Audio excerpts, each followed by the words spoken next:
آپ صلی اللہ علیہ وآلہ وسلم نے فرمایا من کظم غیظا، جس نے غصے کو پی لیا، غصے کو پی لیا. ذرا اس حدیث کا ترجمہ غور سے سنیے گا، ہمیں اندازہ ہوگا کہ غصے کا پینے کا مطلب کیا ہے.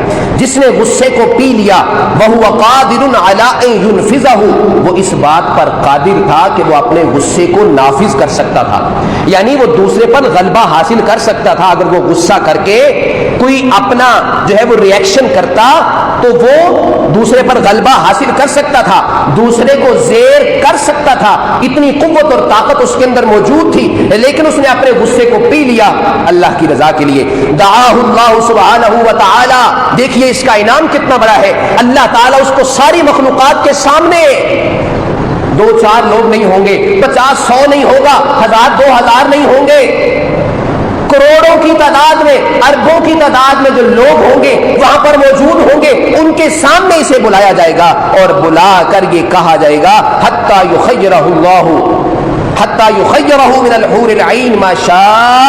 اللہ تعالیٰ فرمائیں گے کہ حور عین میں سے جو چاہے ان میں سے جو ہے وہ پسند کر لو.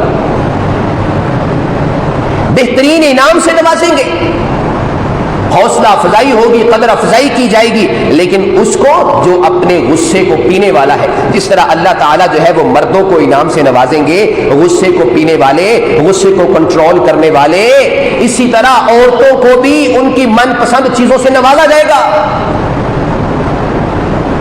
غصے کو پینا، غصے پر قابو کرنا، غصے کو کنٹرول کرنا، یہ کوئی چھوٹا کام نہیں ہے، یہ کوئی چھوٹی بات نہیں ہے، لیکن جو کرنے والے ہیں ان کے لیے اجر دیکھیے کتنا بڑا ہے. اسی لیے تو اجر زیادہ ہے. اجر زیادہ ہونے سے اندازہ کر لیجئے، انعام اور صلے کے بڑا ہونے سے اندازہ کر لیجئے کہ یہ کام چھوٹا نہیں ہے، یہ کام بہت بڑا ہے جو کہ غصے پر قابو پانے والا ہے. جب غصہ آئے تو اس پر قابو پا لینا، اس کو کنٹرول کر لینا، اللہ تعالیٰ اتنے اجر عظیم سے نوازیں گے.